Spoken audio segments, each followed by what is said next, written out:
我哋今日嚟睇保利燕語堂粵，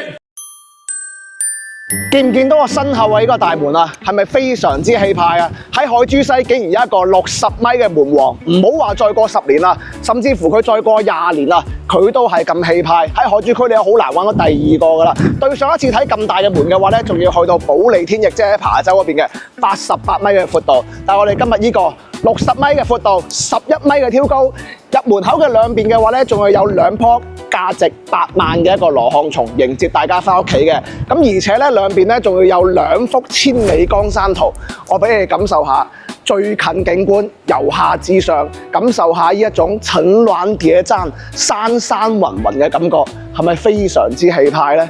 咁我哋今日嘅話咧係睇保利燕語堂粵嘅一個實地板房啦，園林嘅展示面咧同埋我哋大堂咧已經做好晒出嚟啦。咁當然啦 ，A 區嗰邊咧就有一啲90零方嘅尾貨，咁如果係 B 區，我哋依家睇緊呢邊咧，全部都係4房為主噶啦。咁入到嚟我哋海珠區所見不多嘅一個中式庭院嚟計嘅話咧，佢嘅呢個歸家動線非常之唔錯，有晒風雨連廊啦，係嘛，新中式嘅一個園林設計，而且咧仲會有啲金鱗片，呢啲咧佢唔係啲裝飾嘅作用啊，佢係有辟邪鎮宅嘅一個作用，可以滿足到各位業主嘅。咁下邊1樓咧全部係做晒啲架空嘅會所噶啦，我哋依家咧即刻上去實地睇睇。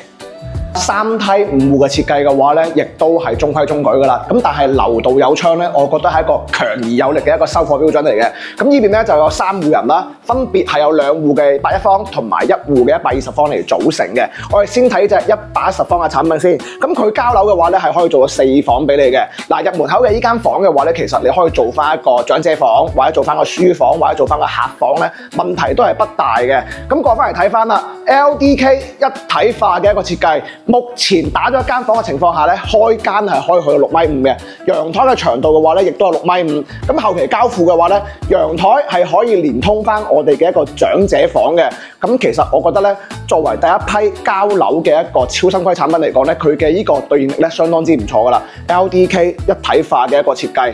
咁另外呢邊嘅話就我哋嘅細房啦。嗱，細房你可以感受到啦，佢張書台咧係做得特別長嘅。如果你係正常書台嘅情況下咧，佢張床完全係可以做得更加之大噶啦。呢邊咧就我哋乾濕分離嘅衛生間嚟嘅。咁最後嘅話咧就我哋嘅主人套房啦。同樣衛生間咧係唔會話對翻床頭嘅，而且呢個主人套房咧佢係可以做到4面窗嘅一個設計，而且咧係利用咗一面窗做咗一個好大嘅一個落地櫃噶啦。呢間房嘅佈建咧，除咗有陽台、花池、飄窗之外咧，亦都有一個全景窗嘅窗，係可以望住係自己小區花園嘅。咁目前嘅話咧，呢個單位嘅總價係講緊係600萬出頭，而且屋企樓下嘅話咧，就係我哋嘅呢個省級嘅保值小書包啦。隔離咧係我哋華新嘅商業，已經係招商當中，預計咧明年就會開噶啦。同埋11號線嘅地鐵站，真係幾步路可以去到嘅。如果你中意啲對應力非常之強嘅產品，不妨過嚟燕語堂呢度睇一睇。有興趣嘅關注我條，帶你過嚟睇。